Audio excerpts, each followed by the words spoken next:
여러분의 아침을 함께합니다. 94.5MHz YTN 뉴스 FM 신율의 출발 새아침.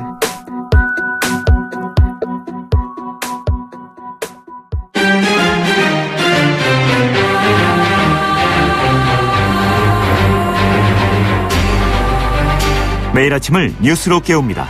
신율의 출발 새아침.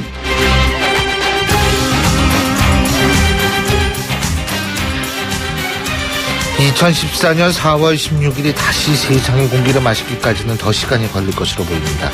세월호 인양 작업이 다시 지연되고 있기 때문인데요. 언론에서는 세월호 인양이 미치는 정치적 파급력을 분석하기도 합니다만 가장 중요한 점은 아직도 찾지 못한 자신의 가족들을 기다리는 미수습자 가족들의 한을 푸는 걸 겁니다. 우리의 소원은 유가족이 되는 것이다. 이런 기막힌 말들을 하고 있는 미수습자 가족들의 한을 하루라도 빨리 풀어드려야 한다는 겁니다. 오늘 세월호는 어떤 모습으로 우리에게 다가올지 국민들은 초조한 마음으로 지켜보고 있습니다. 신율의 출발 새아침, 오늘 순서 시작합니다.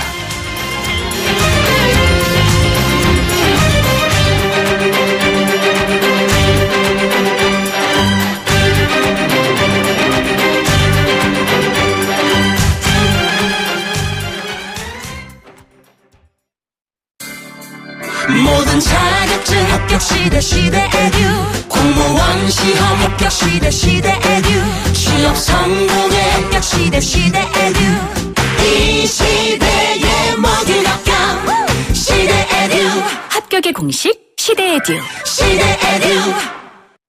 한계를 넘어 글로벌 리더가 된다는 신념으로 쉬지 않고 달려왔습니다. 1968년부터 오직 프레스 제작으로 한 길만을 걸으며 세계로 나가고 있는 IDS의 도전과 혁신은 계속됩니다.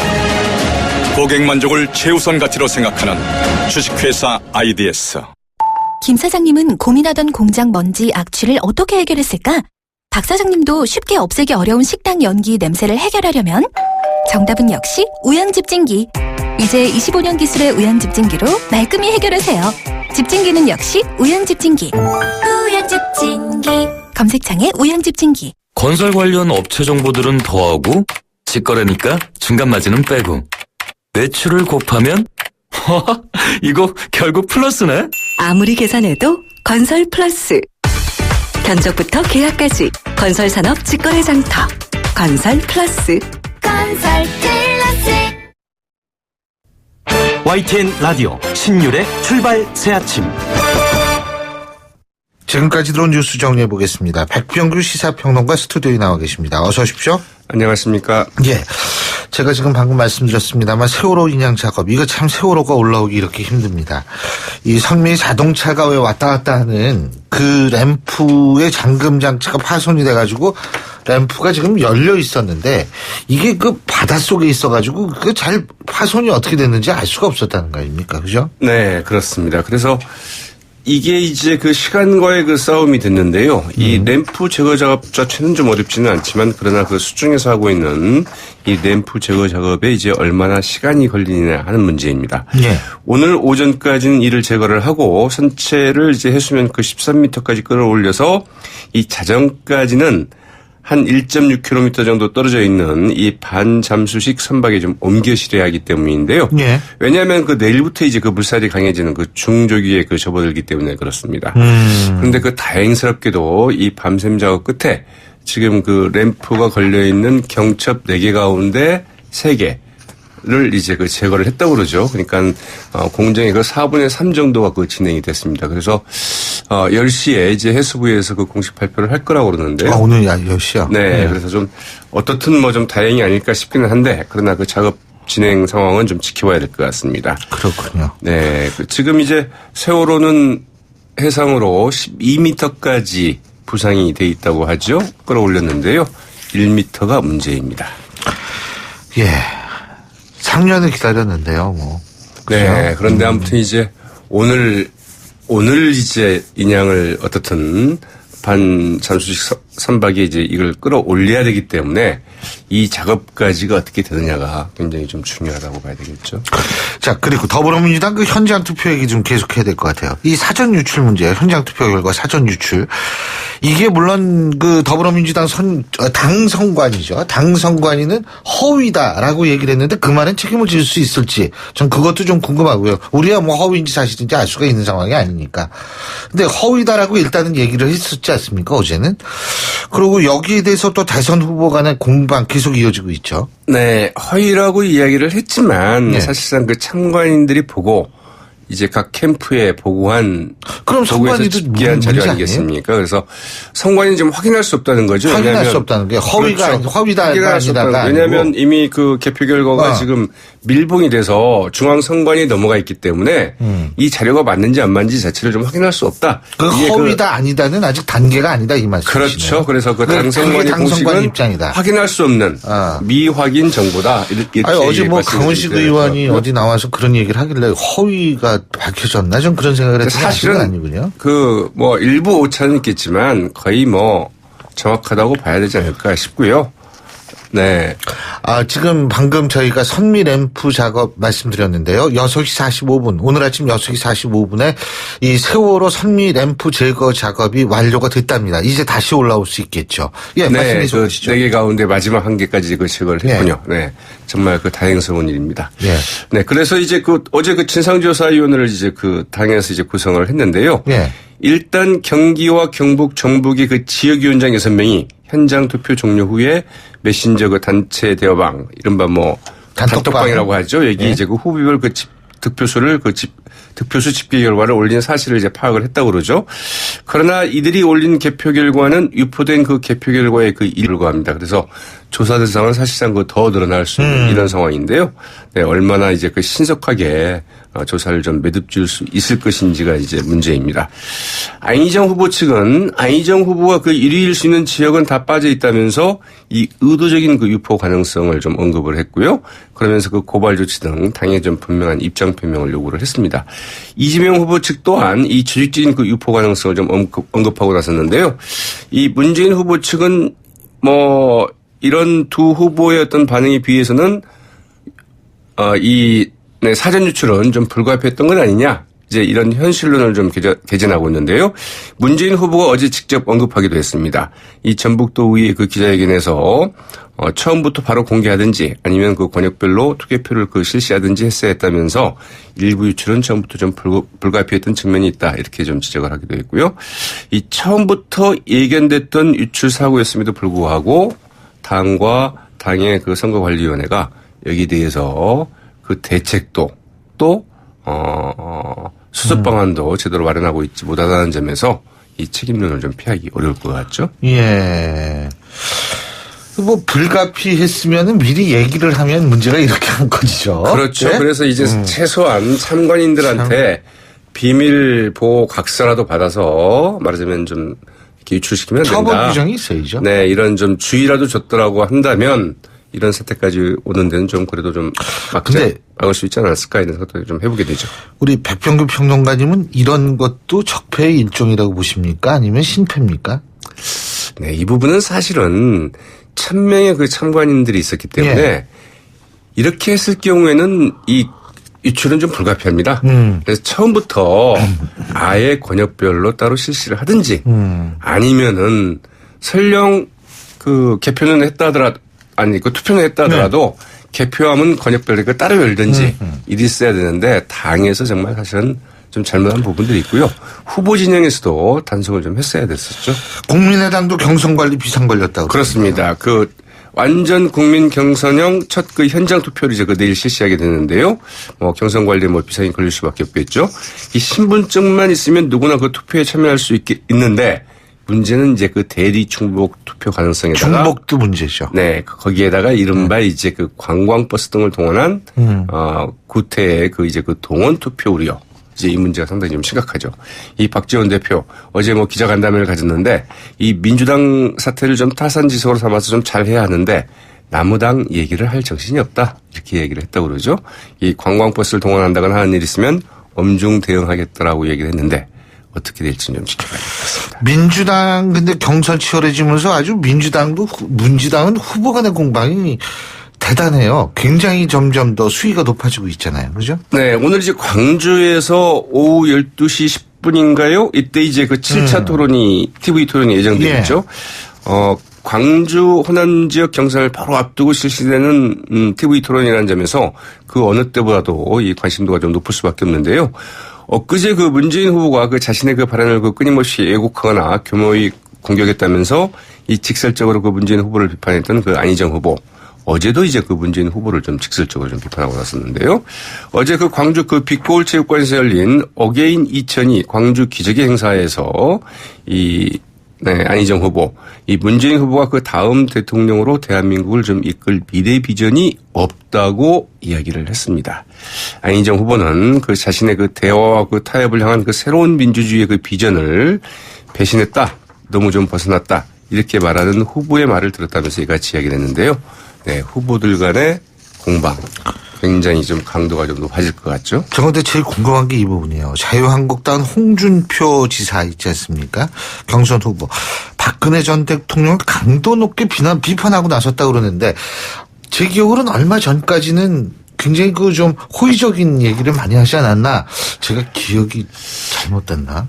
이분의 화법 참 특이하죠. 예. 정말 그 치고 빠지는 근데 아주 치고 빠지는 정도가 아니라 빠지는 게 아니라 방향을 완전히 틀었어요. 네. 그런데 이제 이렇습니다. 어제 그 청주 방송에서 열린 이 자유한국당 그 경선 후보 토론회에서 홍준표 후보 박근혜 전 대통령을 두고 대통령이라고 뽑아놨더니 그 허접한 여자랑 그 국정을 내냈다. 그것만으로도 그 정치적으로 탄핵감이다. 이렇게 이야기됐습니다. 아주 그 강도 높게 비판한 것 같죠. 여기까지만 들으면 그렇습니다. 그런데 그 다음에. 다음이 있군요. 네. 그것만으로도 그 정치인 탄핵감이다. 여기까지 이야기를 했는데 그러면서도 그렇더라도 사법적 탄핵을 하려면 유죄란 증거가 있어야 하는데 사실 아무런 증거 없이 탄핵했다. 이렇게 이야기를 했다고 그러네요. 탄핵은 그러니까 이원론적으로 구분을 하셨네. 정치적 탄핵감이긴 하지만 사법적인 탄핵은 안 되는 거라 이렇게 얘기를 했는데. 제 짧은 지식으로는 이해를 잘 못하겠는데. 네. 그러나 이제 그 헌재 결정문을 읽어봤다고 한다면 그리고 이제 그 홍준표 후보 역시 그 법조인 출신 아닙니까? 네. 네. 그래서 참 이제 그런 점이 좀 의아한데요. 참 의문입니다. 이인재 후보가 국민의당이나 그 바른정당은 그 탄핵을 주도한 세력, 탄핵에 그 부역한 세력인데 지금 무조건 손을 내밀고 연대하자고 하면 어떻게 하느냐. 이른바 이제 그 연대설에 대해서 공격을 하자. 이같이 이야기를 했다고 그러죠. 이제 김진태 후보도 그 이인재 후보 측에 가세를 했는데요. 여기에 대해서 그 홍준표 후보 이 정치적으로 그 대통합을 해서 같이 가는 게 옳은 게 아니냐 이렇게 반문하면서 이 김진태 후보도 모시고 다른 분들도 모시고 같이 갔으면 좋겠다. 이런 희망을 피력을 했다고 합니다. 아름다운 얘기네요. 네, 아름다운 연대겠죠. 예, 네. 오늘 말씀 여기까지 듣겠습니다. 고맙습니다. 네, 고맙습니다. 예, 지금까지 백병규 시사평론가였습니다.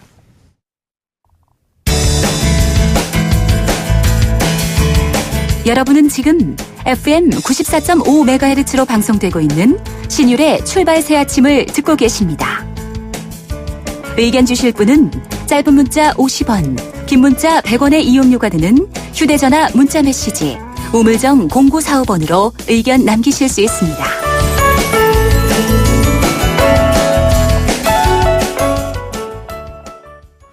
(214만) 명의 선거인단을 모집하면서 인기를 끌었던 더불어민주당 대통령 경선 투표가 시작되면서 이 시작부터 좀 저희가 방금 뉴스 브리핑에도 말씀을 드렸는데 여러 가지 자료 유출이라든지 잡음들이 좀 있습니다. 당 선관위가 진상조사위원회를 꾸리고 조사에 착수했다고는 하는데 공정성 문제는 계속 제기되고 있습니다. 자, 그래서 오늘은 안희정 캠프의 멘토 단장을 맡고 계시죠. 더불어민주당 박영선 의원 전화 연결해서 입장 직접 들어보겠습니다. 박 의원님 안녕하십니까? 네, 안녕하세요. 예. 요새 걱정이 좀 있으시겠어요? 걱정이라기보다는 이 선거가 좀 공정하게 치러졌으면 하는 그런 바람을 가지고 있습니다. 네. 예. 그렇죠. 공정하게 선거는 또 공정하게 치러져야지 적폐도 없어요. 그러는 거 아니에요? 그죠? 예? 예. 네. 근데 지금 말이에요. 이 네. 경선 자료 유출이라는 얘기가 나오는데 네. 이게 지금 예고된 참사라는 얘기가 나오는데 동의하십니까? 저는 어제 문재인 후보도 그런 얘기를 했더라고요. 뭐 유출은 어쩔 수 없었다. 네, 맞아요. 그러면 유출이 불가피하다고 네. 했었나요? 그러면 그걸 알았다면 사전에 이것을 예방했어야 되는 거 아닌가요? 그리고 이것을 선거를 공정 관리할 책임이 당대표한테 있지 않습니까? 네. 그러면 그 당대표는 무엇을 했느냐? 예. 굉장히 여러 가지로 참 그 의심이 됩니다. 그러니까 유출이 불가피하다. 그러니까 예를 들면 이번에 유출된 사건은요.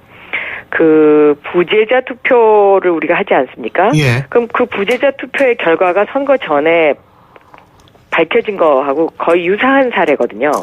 그러니까 부재자 투표 우리 예를 들면은 네. 군대 가서 우리 장병들이 투표한 거, 그걸 이렇게 봉해가지고 가야 되는데 그게 먼저 뚜껑이 열렸다 이거 아닙니까? 그렇습니다. 네. 근데 그것이 유출이 불가피했다. 그럼 그거 불가피한 거를 알면서 이렇게 선거를 진행했다는 것 자체, 저는 굉장히 여러 가지로 의심할 정황이 많다 이렇게 보고 있습니다. 네. 예.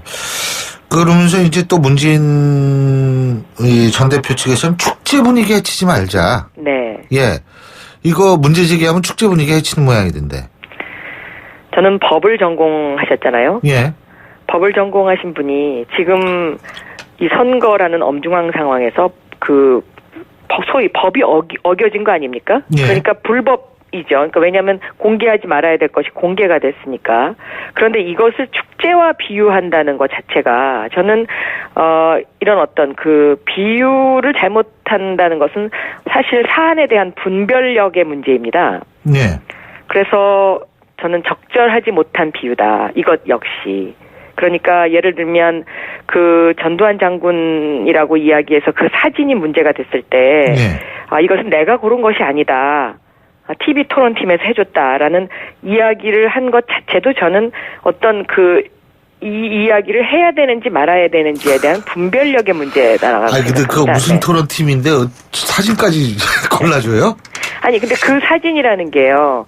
내 인생에 가장 의미 있는 장면이라는 거 아닙니까? 근데 내 인생에 가장 의미 있는 장면을 TV 토론팀이 골라줬고 또 그것도 아침 시간대에 60대 이상의 노인들이 많이 보기 때문에 그것을 계산해서 골라줬다라는 거 아니에요? 예. 그러면 그런 이야기를 다 그렇게 이야기를 하셨는데 이 이야기가 과연 지도자로서 할 이야기인지 안 할 이야기인지에 대한 어떤 그런 분별력의 문제. 저는 이거 굉장히 좀 심각한 일이라고 생각하는데요. 이게 사실은 여러 번 되풀이 됐었던 일이죠. 네. 박 의원님 그러다가 문자 폭탄 받으시는 거 아니에요? 이미 받고 있습니다. 그리고 이미 받고 계세요? 문재인 대표 측 그 지지자들한테 이미 받고 있고 지금 당 상황은 문재인 대표에 대해서 티끌만큼이라도 비판을 하게 되면 적이 되거든요. 그래서 모든 그 입에 재갈을 물어야 되는 그런 상황이라고 해도 과언이 아니기 때문에 참 의원들이 그런 부분에 있어서 굉장히 두려워하고 있습니다. 예. 네. 그래도 박영선 의원께서는 호가 금산분리, 영선법, 이 정도로 참 의정 활동도 아주 당차게 잘하셨던 분이잖아요. 그리고 지금도 잘하시고 계시고 그러니까 그렇게 큰 영향은 안 받으시겠죠, 그죠? 아마 당해보지 않은 사람은 모를 텐데요. 아마 한번 1000개의 문자 폭탄, 글쎄요. 그것도 입에 담을 수 없는 욕을 써서 보내는 그 문자 폭탄을 받은 사람의 심정은 받아본 사람만 저는 알 수 있을 거다라고 생각하고 있습니다. 저는 좀 안긴 압니다. 그러세요? 근데요. 네. 문제는 이게요, 기자들한테도 간다는 겁니다. 글쎄요. 네. 그래서 기사를 못 쓰겠다고 기자들이 굉장히 두려워하더라고요. 네. 자, 근데 말이에요. 네. 그 양승조 부위원장 있지 않습니까? 네. 전혀 신뢰할 수 없는 근거 없는 자료다. 지금 이렇게 얘기를 했는데. 이게 근거가 있는지 없는지 확인이 되고 나와서 하고 나온 얘기라고 보십니까? 그건 모르겠습니다. 하여튼 당의 공식적인 입장이 근거 없는 자료라고 했거든요. 신뢰할 수 없는. 그러면 이것은 우리가 소위 말하는 찌라시고 가짜뉴스 아닙니까? 예. 그렇다면 당에서 당연히 조사하고 수사해야죠. 왜냐하면 당의 가짜뉴스 대책반까지 있고 또 문재인 캠프에도 그런 가짜뉴스 대책반이 있는데 예. 그럴 정도면 이건 당연히 수사하고 조사해야 되는 거라고 생각하고요. 찌라시라는 것 자체가 불법이잖아요. 예. 그리고 그 찌라시라고 규정한 측이 문재인 측이거든요. 먼저 당의 공식 입장이 나오기 전부터. 예. 그러면 이것이 찌라시인 줄 어떻게 알았느냐는 거죠. 제 질문은. 예. 그러면 그 찌라시라고 규정을 했으면 당연히 수사 의뢰를 해야 되는 것이 저는 맞다고 생각합니다.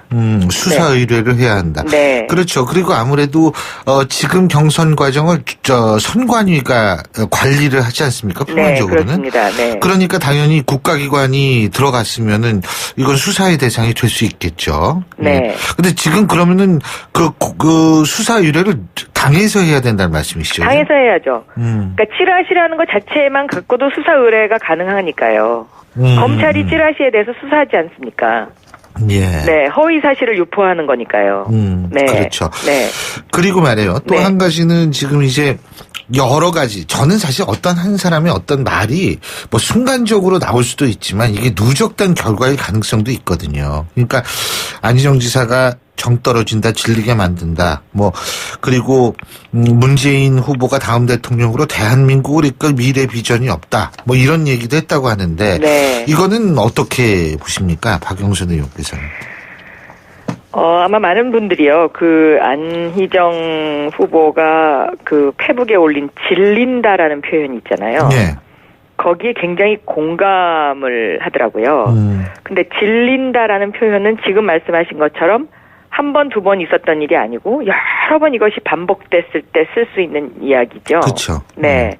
이 질린다는 표현에 그 문재인 당대표 시절이나 뭐 문재인 후보 시절에 일을 같이 했던 2012년 후보 시절에 일을 같이 했던 사람이나 뭐 박지원, 안철수, 김종인, 김한길, 손학규, 정동영 모든 사람들이 아마 그 단어에 공감을 하고 있다고 생각하고요. 예. 그것뿐만이 아니라 뭐 2012년도 대선 때 함께 했던 그 선대본에 있었던 사람들 중에 중요한 직책을 맡았던 사람 중에 친노, 정말 소위 말하는 친노 빼놓고는 거의 다 떠났거든요. 예.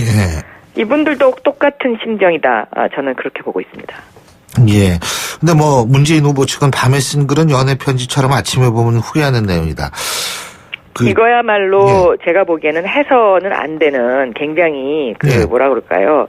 그 인격 모독적인 저는 글이라고 생각합니다. 네. 근데 연애 편지 쓰면 아침에 후회 안 할 때도 많을 텐데.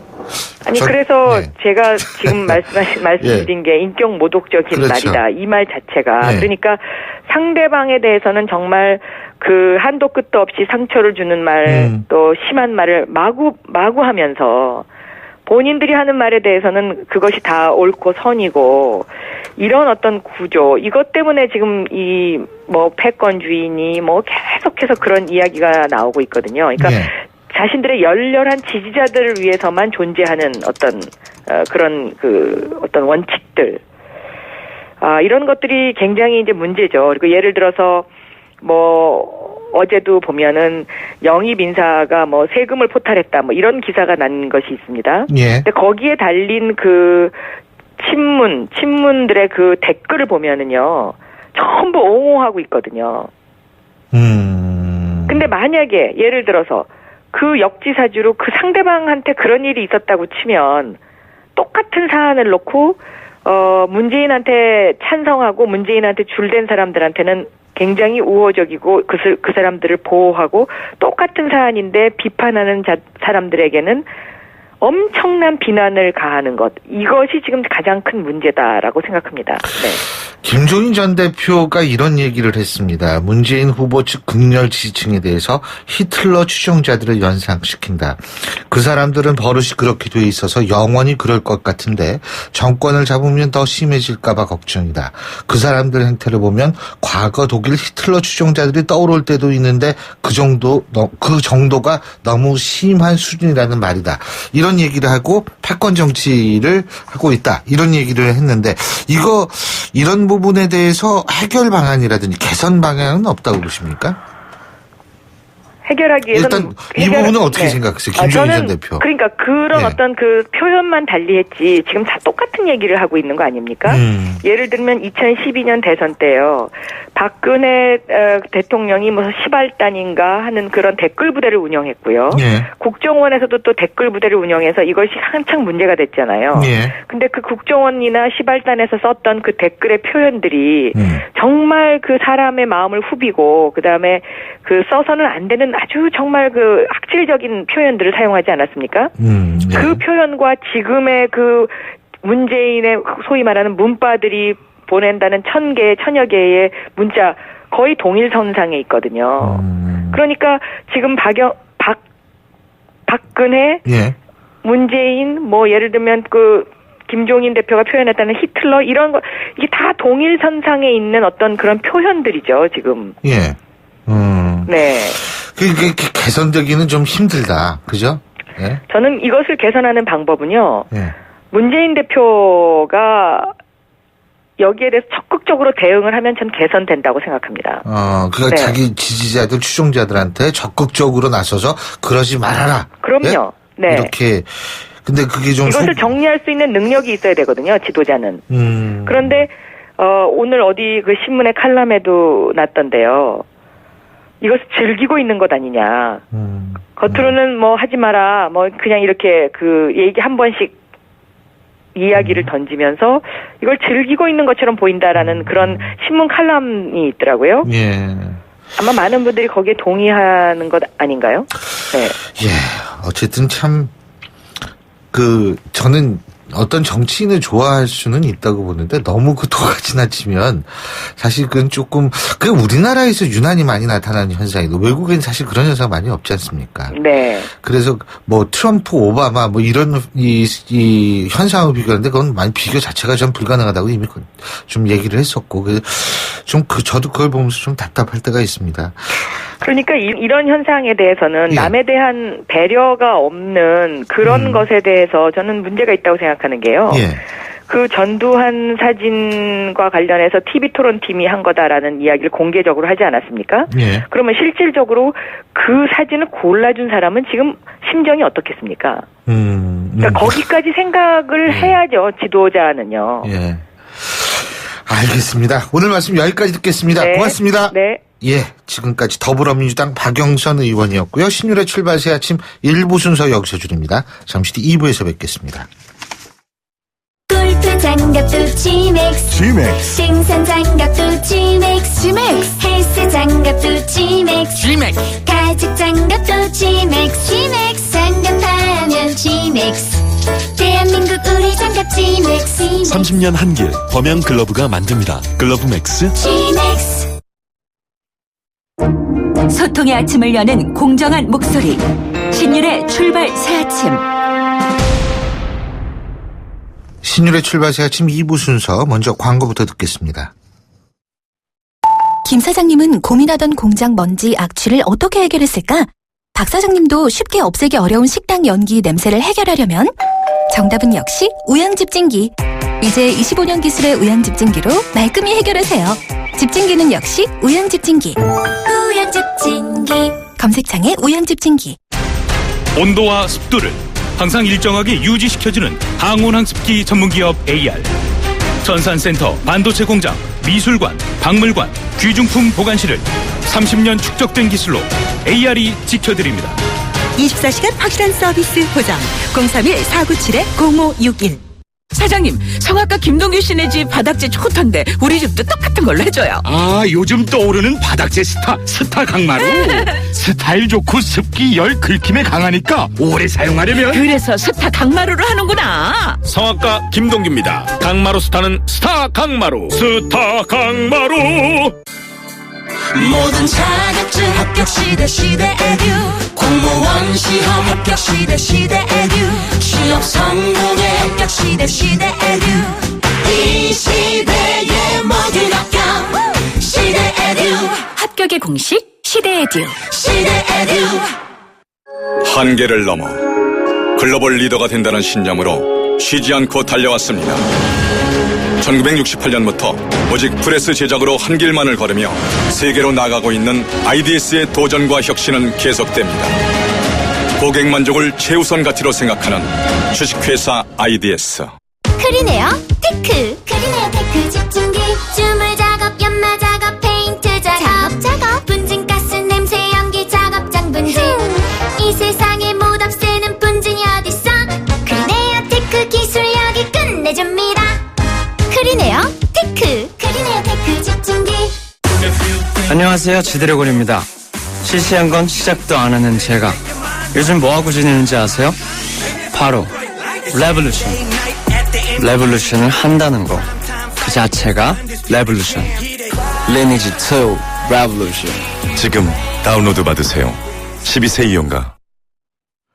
예, 벌써 금요일입니다. 정말 일주일 빨리 갔는데요. 자, 오늘이 또 이 세월호 인양 작업이 앞으로 어떻게 될 것인가를 결정짓는 중요한 날이라고 하죠.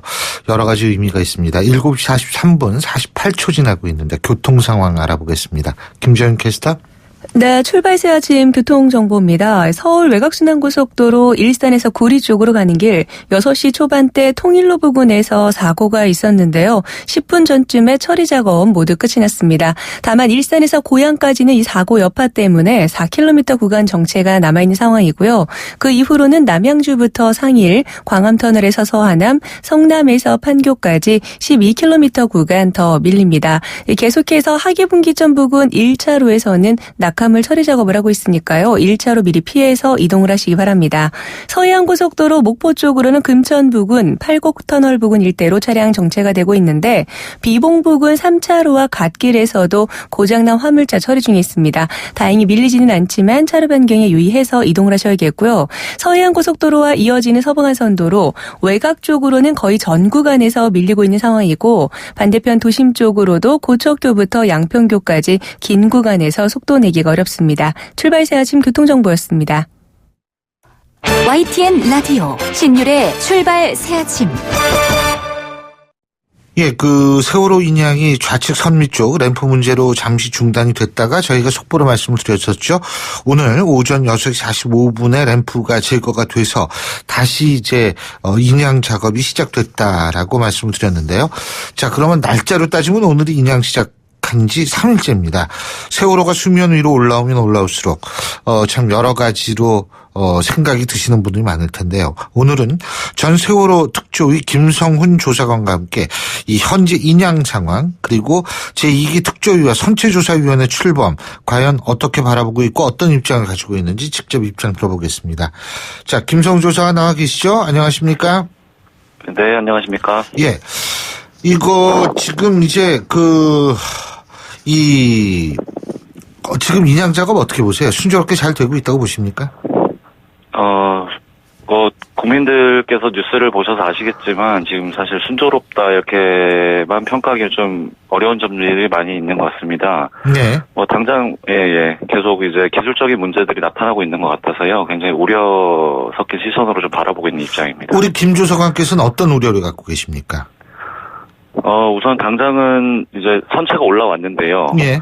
지금 막상 올라오는 과정에서도 보면 유실 방지망이라든지 이런 부분들이 명확하게 지금 확인되지 않고 있는 부분들이 자꾸 보여서 육안으로 확인이 안 된다 이 말씀이신가요? 네네. 저희가 지금 확인할 수 있는 방법이 없지 않습니까? 네. 그래서 굉장히 좀 답답한 상황인데 그 보도를 좀 종합을 해보니까 연합뉴스에서 어제 이제 전체 세월호에 뚫려 있는 구멍이 263군데. 예. 그 중에서 유실 방지망이 설치되지 않은 부분이 이제 162군데가 지금 유실 방지망이 설치됐고 나머지는 안 돼 있다. 아하. 이런 보도가 지금 나왔더라고요. 예. 그래서 근데 이런 와중에 지금 선비 램프가 절개를 지금 하고 있지 않습니까? 예. 근데 이게 지금 해수부에서 언제부터 열려 있었는지 이것들은 확인을 할 수 없다. 이런 입장을 어제 밝힌 것 같고요. 예. 그래서 이게 계속 열린 채로 올라왔다는 얘기거든요. 그래서 굉장히 이게 미수습자 수습 측면에서 굉장히 좀 우려를 할 수밖에 없는 그런 상황인 것 같아요. 미수습자 수습 측면에서. 네, 그러니까 이게 왜 그러냐면, 예. 그러니까 이제 배가 올라오게 되면은 물이 계속 빠지지 않습니까? 그게 제일 문제래요. 네, 그러니까 내부가 녹슬어가지고 물이 네. 확 이렇게 물이 이제 빠지기 시작하면 내부의 그 격벽이라든지 이런 게 한꺼번에 무너질 가능성이 있다고 그러더라고요. 네, 그 격벽 무너지는 것도 그렇고 이제 출수 물이 빠져나가는 과정에서 유실 방지가 안 되면 사실은 굉장히 이게 뭐라고 표현을 해야 될지 잘 모르겠는데 좀 심각한 상황이 될 수도 있다. 이런 우려가 좀 되죠. 지금 한 가지 더 여쭤보고 싶은 게 네네네. 지금 배가 올라온 걸 보셨을 거 아니에요, 그죠? 예. 근데 이제 배가 올라왔는데 지금 옆으로 누워서 올라왔습니다만 최소한 이제 예. 한쪽 면과 밑면 같은 경우에는 외부 타격 흔적은 전혀 없다. 지금 이런 이런 말씀을 하시는 전문가들이 많은데 동의하십니까? 배가 아직 안 올랐지 않습니까? 아니 근데 이게 네. 타격을 받은 쪽으로 넘어지게 돼 있잖아요. 사실 그렇지 않습니까? 네. 그러니까 이게 받은 그 진행 방향으로 넘어지게 돼 있기 때문에 밑바닥하고 옆에가 하면 아직은 완벽하진 않지만 그럴 가능성은 적다라는 의견들이 많더라고요. 거기에 대해서 동의하시냐는 얘기입니다. 그러니까 동의가 잘 안 되는 부분들이 어떤 부분이냐면, 그러니까 세월호에서 지금 아직까지 선체가 한 번도 물 위로 드러나지 않은 부분이 좌현 쪽이거든요. 예. 네, 좌현 선미 쪽인데 이 부분들이 아직까지 확인이 안 돼서 단정하긴 좀 이르다 이렇게 좀 생각을 하고 있습니다. 지금 그럼 이 누워 있는 끝쪽 말씀하시는 거예요? 네네네. 그 하늘을 보고 누워 있는 끝쪽이요? 아니요, 그 부분은 이제 우현이고요. 지금은 오른쪽이 하늘로 드러나 있는데. 그 밑에 쪽이요? 네, 그러니까 왼쪽 같은 경우는 여전히 지금 물 밖으로 드러난 적이 없어서 이제 그 부분들이 확인이 돼야 된다라는 거죠. 그렇군요.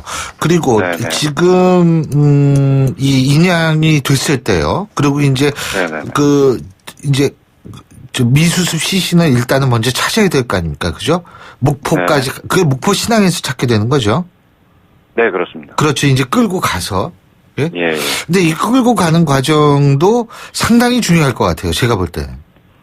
네, 그래서 인양이 아직 남아있는 공정이 많고. 이게 지금, 잠깐만요. 예. 그 끌고 갈 때 물에 어느 정도 잠긴 상태에서 끌고 가는 거 아니에요? 그죠? 그건 아닙니다. 그러니까 완전히 들어 올리는 거예요? 선박으로, 반잠수식 선박으로 옮기고 나서는. 완전히. 그 다음에 다시 이제 띄우게 됩니다, 완전히. 그러면은 바지선만 끌고 간다는 말씀이세요? 예? 네네, 그렇습니다. 바지선에 올려진 상태에서 끌고 가는 거죠.